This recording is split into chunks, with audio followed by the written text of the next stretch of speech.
So hello, good morning to all of you students, and I hope you all will be very nice at your home. And yesterday I was making videos for you of the first part of the story, first flight. But actually I didn't know what chapter was going on of your course.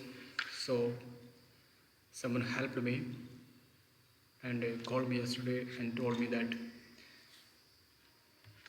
the previous part of this chapter was done by another teacher of you. So it seems that you're all very good students. लगता है कि बहुत अच्छे students हो आप, जो मुझे बताया। थैंक यू वेरी मच बेटा। और ठीक है, अब मैं इसका सेकंड पार्ट एक्सप्लेन कर रहा हूँ। I gonna explain the second part of the chapter before you, so let's enjoy together this chapter. This is the second part of the story, like that, like the first one, and in the part there is a story like first one of flying. बस difference इतना है कि उसमें एक seagull की first flight थी और इसमें एक पायलट की फर्स्ट फ्लाइट है। बस यही अंतर है, लेकिन दोनों का टेरर सेम होता है और दोनों की जो ओवरकमिंग होती है, जो डर पर काबू पाते हैं, वो भी सेम तरीके से डरते डरते, क्योंकि वो आपने सुना होगा कि डर के आगे जीत है। डर के आगे जीत है मतलब जो डर को देखकर वापस लौट जाते हैं तो फिर तो ठीक है, और अगर डर को पार कर जाते हैं तो डर के आगे आपकी विक्ट्री, आपका विजय आपका इंतज़ार कर रही होती है। तो वही है बस चैप्टर फर्स्ट में सीगल ने डर डर के, इसी के फर्स्ट पार्ट में अपने डर को ओवरकम कर लिया। After all he learned how to fly deeply over the sky and same like that. इसी ने, इस पायलट ने भी सीखा कि किस तरह से ओवरकम किया जाता है डर पे। और आफ्टर ऑल ही completed his first flight. Story में कुछ ऐसा है कि एक पायलट होता है, जैसा कि मैंने बताया, वो उड़ाता रहता है अपना प्लेन और ऊपर आसमान में जाके उसको बहुत इन्जॉय कर रहा होता है। और after that suddenly he lost his way, खो जाता है, because the weather became very worse and the clouds were very black. अचानक से बादल काले हो जाते हैं और मौसम ख़राब हो जाता है, उससे कुछ भी रास्ता नहीं दिखाई देता। वह बहुत डिलेमा में होता है, दुविधा में होता है कि किस तरह से मैं, अब मेरी फ़र्स्ट फ्लाइट है, मुझे कुछ पता भी नहीं क्या करूँगा। लेकिन सडनली उसको एक एरोप्लेन उसके बराबर में से गुज़रता है और उसे ऐसा लगता है कि ड्राइवर मेरे को हाथ दे रहा है कि आओ मेरे पीछे पीछे आओ, और वह उसको फॉलो करने लग जाता है। और फाइनली वह नीचे लैंडिंग कर जाता है अपने प्लेन को, लेकिन उसे बाद में पता नहीं चलता है, वो जो दूसरा प्लेन जो उसको गाइड करता है वह डिसअपियर हो जाता है, वह दिखाई नहीं देता, अचानक दिखना बंद हो जाता है।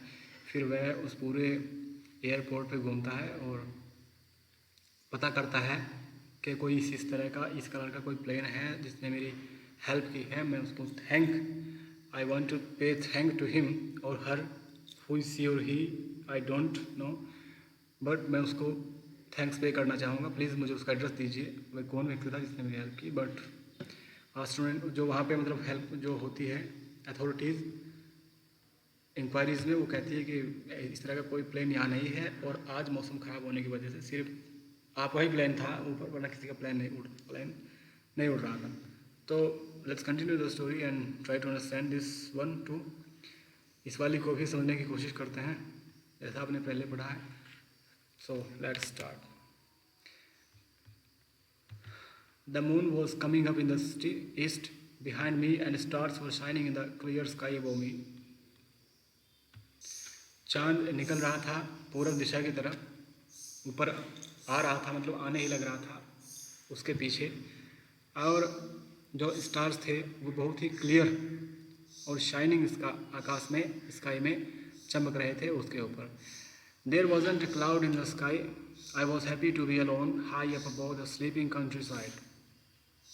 वह बहुत खुश होता है उस पूरी स्लीपिंग कंट्री साइड के ऊपर, सब लोग सो रहे हैं और वह पूरा आकाश में ऊपर अकेला होता है, और वह अकेला होने में बहुत खुश भी होता है। I was happy to be alone, कहता है कि मैं अकेला ही बड़ा खुश था और सोच रहा था कि मैं अकेला कितना एंजॉय कर रहा हूँ इस फ्लाइट के साथ।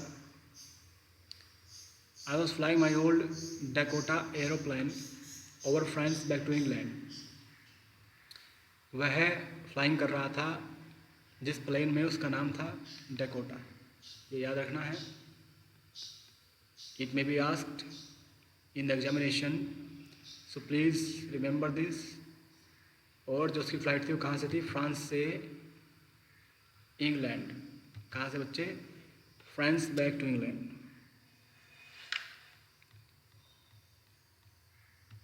वह फ्रांस से वापस इंग्लैंड में लौट रहा था और प्लेन का नाम डैकोटा। I was dreaming of my holiday and looking forward to being with my family. I looked at my watch, 1:30 in the morning.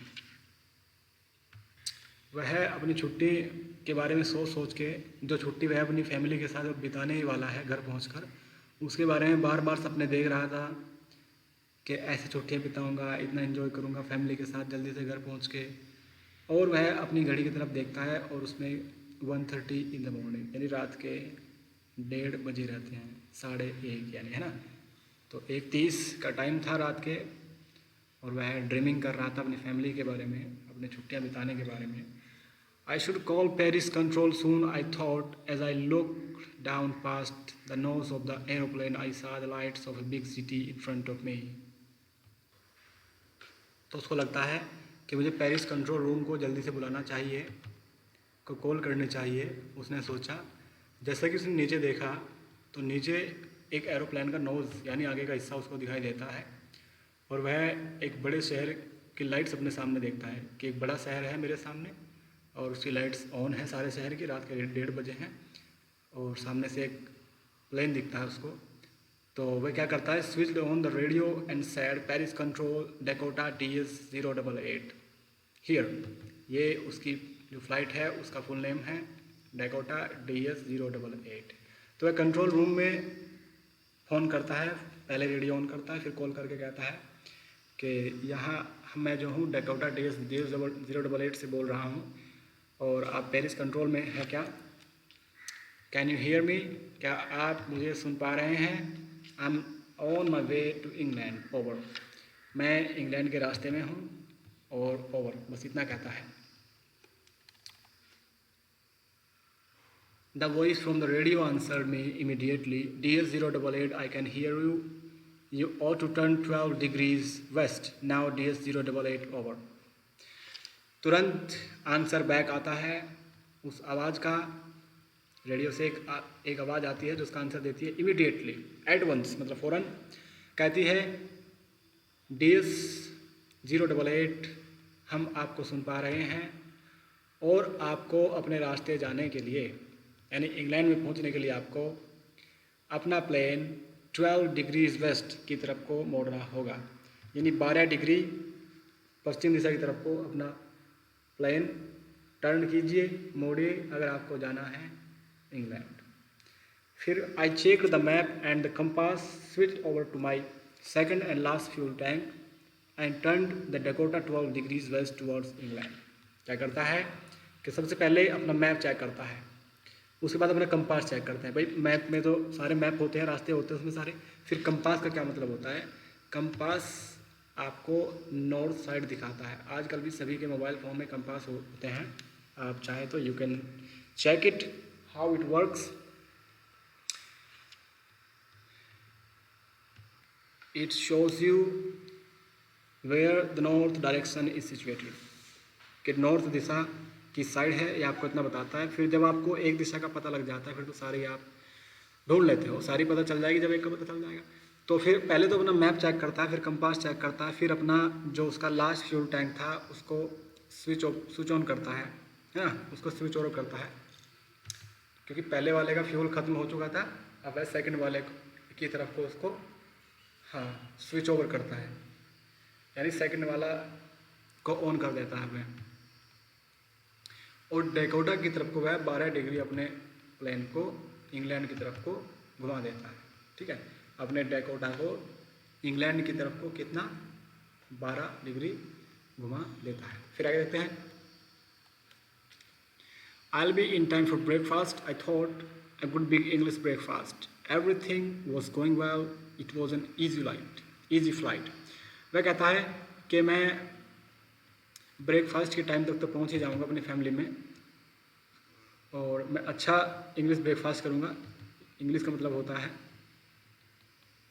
वह जो इंग्लैंड से संबंधित होता है, वह everything and every person that is related to England.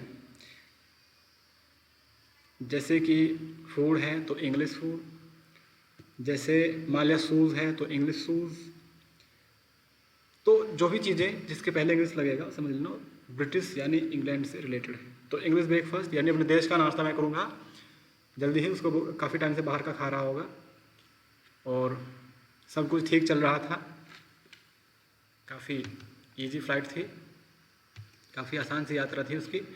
Paris was about 150 kilometres behind me when I saw the clouds, storm clouds, they were huge.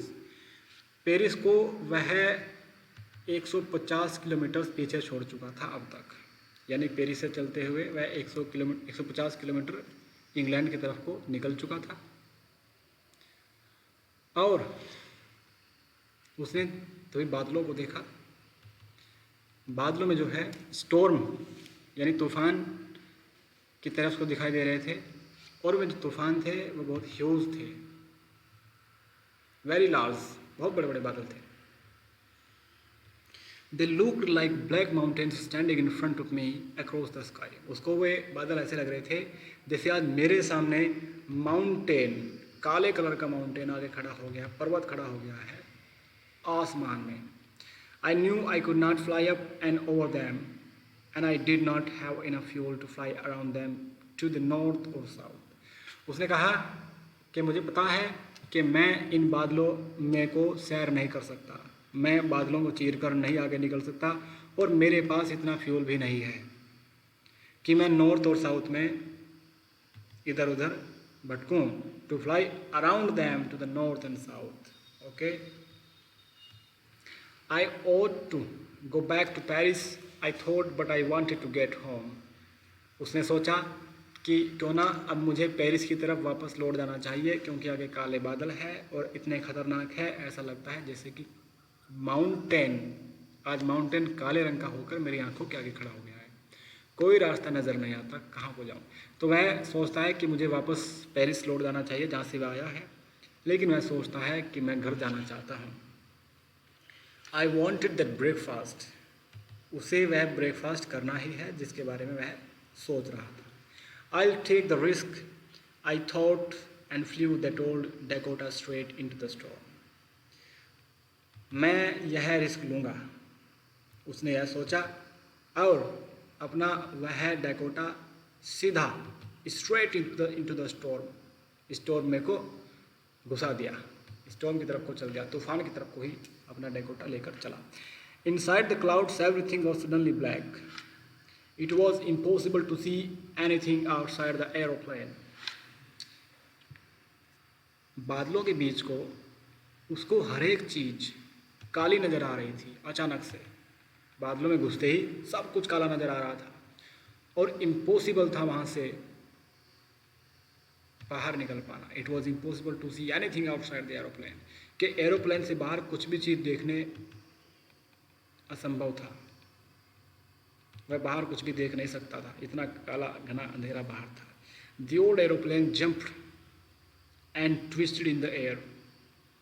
वह पुराना aeroplane jump हो रहा था और ट्विस्ट हो रहा था हवा में, ऐंठ रहा था, मतलब आगे को नहीं चल पा रहा था, इतनी हवा खतरनाक थी, कभी इधर घुमा दे रही उसको, कभी इधर घुमा दे रही, ये सब हो रहा था। I looked at the compass, I couldn't believe. मैं कंपास की तरफ को देखा, बताते हैं कि मैंने कंपास की तरफ को देखा और मुझे विश्वास ना हो पाया। I couldn't believe my eyes, मुझे अपनी आंखों पर विश्वास ही नहीं हुआ। The compass was turning round and round and round. Compass जो है चारों तरफ को घूम रहा था, turning round and round and round. मतलब यह है कि मैंने अभी आपसे बताया था कि जो कंपास है उसकी जो सुई है वो किस तरफ इशारा करती है? Yes, to the north. और जब हम उस कंपास को एक जगह रख देते हैं या हम एक ही दिशा में चलते रहते हैं तो वह नॉर्थ साइड को अपनी सुई करके रखेगा। लेकिन अगर हम उसे गोल गोल घुमाते रहें तो फिर वो सुई भी घूमती रहेगी, क्योंकि उत्तर दिशा भी हम एक तरफ थोड़े चल रहे हैं, हम तो चारों तरफ को घूम रहे हैं। तो क्या हुआ, इनका जो कंपास था वो चारों तरफ को घूम रहा था। मतलब ये कि इनका प्लेन चारों तरफ को घूम रहा था, ठीक ना। मतलब जो नॉर्थ डायरेक्शन थी वो एक तरफ नहीं थी, वो चारों तरफ बार बार हो रही थी, क्योंकि प्लेन उनका हवा में तूफानों में कभी इधर चारों तरफ को घूम रहा था, जैसे एक लट्टू घूमता है उस तरह से। So it was dead, it would not work, the other instruments were suddenly dead, I tried the radio. फिर क्या हुआ, कंपास इनका खराब हो गया, इट वॉज डेड। यह कार्य करना इसने बंद कर दिया। फिर दूसरे इंस्ट्रूमेंट्स थे इनके पास जो दिशा बताने के लिए यूज़ किए जाते हैं, दूसरे उपकरण थे, दूसरे इक्विपमेंट्स थे, वो भी अचानक सारे डेड हो गए, वो भी सारे खराब हो गए। टू भी TOO मतलब ऑल्सो, वो भी खराब हो गए। और फिर इन्होंने रेडियो पर ट्राई किया, Paris control, can you hear me? There was no answer, the radio was dead too. इन्होंने पेरिस कंट्रोल काफ़ी चिल्लाया, लेकिन वह भी, रेडियो भी खराब हो चुकी थी।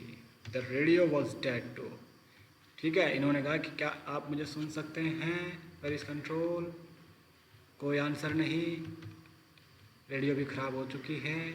आई had no radio, no compass and I could not see where I was. मेरे पास ना कोई रेडियो था, ना ही कंपास था, और मैं यह नहीं देख सकता था कि मैं कहाँ था उस time. I was lost in the storm, then in the black clouds quite near me I saw another aeroplane. मैं अपने आप को पूरी तरह बादलों में खो चुका था।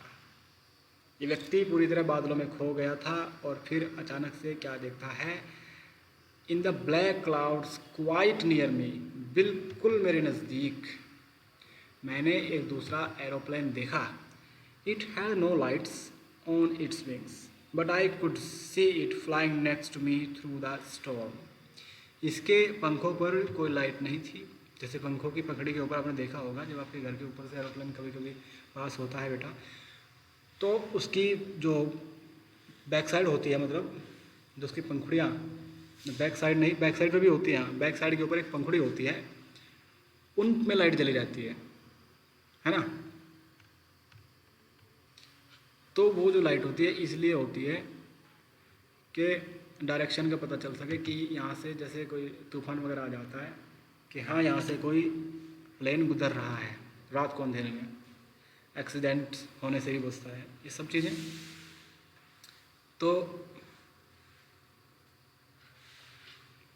But I could see it flying next to me through the storm. लेकिन उन्होंने देखा कि ये बिल्कुल मेरे बराबर में को ही उस तूफ़ान के ज़रिए, उस तूफ़ान में ही मेरे बराबर में को जा रहा है।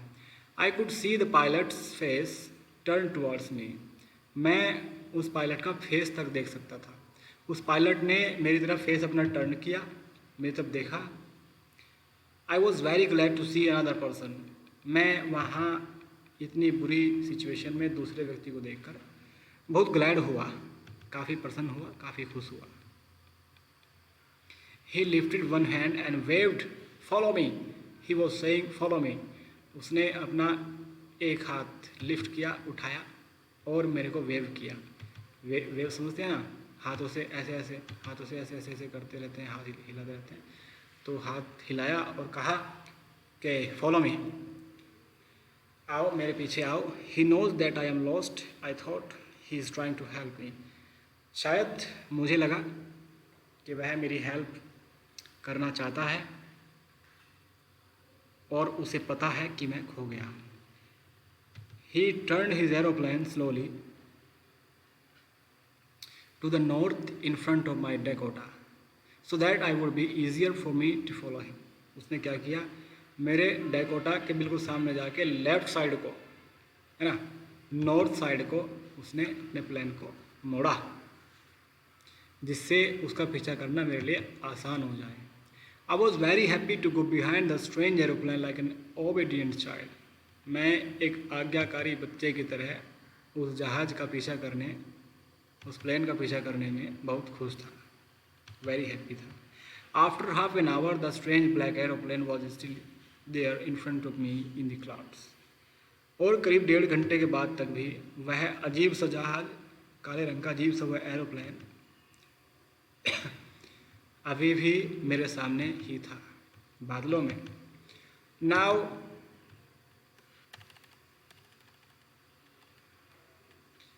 there was only enough fuel in the old Dakota's last tank to fly for 5 or 10 minutes more.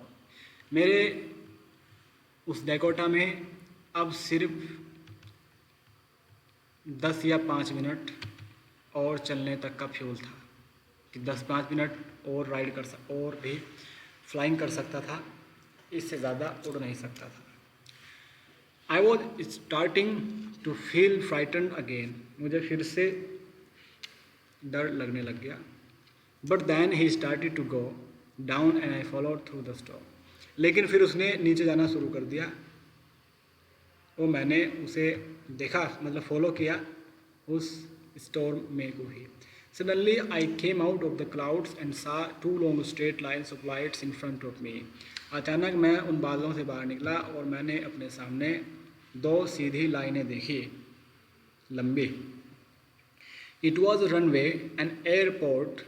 I was safe. I turned to look for my friend in the black aeroplane, but the sky was empty. वे जो लाइनें थी वो airport की runway थी और जहाँ पे जहाज़ लैंडिंग करते हैं वो रनवे. मैं पूरी तरह से सेफ था और मैंने पीछे मुड़कर अपने उस फ्रेंड के लिए देखा, लेकिन वह वहाँ नहीं था, आसमान खाली था. There was nothing there. The black aeroplane was gone. I could not see it anywhere. वहाँ कोई भी नहीं था और वह काले कलर का एरोप्लेन जा चुका था और अब वहाँ कुछ भी नहीं दिखाई दे रहा था. I landed and was not sorry to walk away from the old Dakota near the control tower. मैंने लैंड किया वहीं पे और मुझे कोई परेशानी ना हुई अपने डेकोटा को छोड़कर कंट्रोल टावर तक पैदल जाने में. मैं तुरंत डेकोटा को छोड़ के कंट्रोल टावर की तरफ भागा पैदल ही. मुझे कोई फ़र्क नहीं पड़ा कि मैं पैदल चल रहा हूँ. I went and asked a woman in the control centre where I was and who the other pilot was. सीधे गए और वहाँ एक लेडी बैठी हुई थी, उससे पूछा कंट्रोल सेंटर में जाके कि मैं कहाँ था और वह दूसरा पायलट कौन था. आई वांटेड टू से थैंक यू. मैं उसको थैंक यू कहना चाहता हूँ, ये उसने कहा पायलट ने. She looked at me very strangely and then laughed. उसने जो कंट्रोल सेंटर में लेडी बैठी हुई थी उसको में जाके पूछते हैं कि मैम मैं कहाँ था, मैं कहाँ तूफ़ान में खो गया था. और जो दूसरा जो अनदर पायलट था, who saved my life, who was he, वह कौन था. लेकिन ऐसा कहने पर वह जो औरत थी वो स्ट्रेंजली उसकी तरफ को देखती है, बड़े ही अजीब तरीके से देखती है और हंसने लगती है और कहती है अनदर एरोप्लेन, दूसरा जहाज. यस, दूसरा एरोप्लेन. अब देयर इन दिस स्टॉर्म, ऐसे तूफान में, मतलब ऐसे तूफान में दूसरा जहाज आप पूछते हैं. No other aeroplanes were flying tonight. आज कोई दूसरा एरोप्लेन नहीं उड़ रहा है. Okay, yours was the only one I could see on the radar. जितना मैं रडार में देख सकती थी, सिर्फ आपका एकमात्र प्लेन था, इसके सिवाय और कोई दूसरा प्लेन नहीं उड़ रहा था. So who help me to arrive there safely without a compass और a radio and without any more fuel in my tanks. तो मेरी हेल्प करी किसने मुझे यहाँ तक पहुँचाने में, बिना कंपास के, बिना रेडियो के और बिना फ्यूल के. ना तो मेरे टैंक में फ्यूल था, कंपास, रेडियो मेरे पास कुछ भी नहीं थे, फिर भी वो मुझे यहाँ तक लाया. वो था कौन जिसने मेरी हेल्प करी? Who was the pilot on the strange black aeroplane flying in the storm without lights. वह अजीब सा काले रंग के एरोप्लेन के अंदर पायलट कौन था जो उस तूफान में भी बिना लाइट के ही उड़ रहा था। बस that was the end of the story. ये कहानी का एंड था और ये कहानी यहीं पर सस्पेंस में ही ख़त्म हो जाती है। ये सस्पेंस अभी तक मतलब आप इसको सॉल्व करने की कोशिश करेंगे। आप यू कैन थिंक डिफरेंट, अपने अपने व्यूज़ आजमाएंगे, व्यूज़ देंगे कि कौन हो सकता है and what would have happened with the pilot, के उसके साथ क्या हुआ होगा, फिर क्या उसको पता लग पाया होगा कौन था कौन नहीं था। और बस इतना ही, और उसके क्वेश्चन आंसर्स की पीडीएफ आपको भेज दी जाएगी। And from Monday we will start online classes, so get ready for online classes and aware your another friends to join Teach Me tab to install in their phones and tell them to enroll in it and send me requests so that I may teach you on the Teach Me directly. Okay, so that's it, and please be continue to study and be kind to each other. Okay, be kind to each other in such a bad situation and help each other. Okay, and continue to study. This is the important thing. Okay, bye.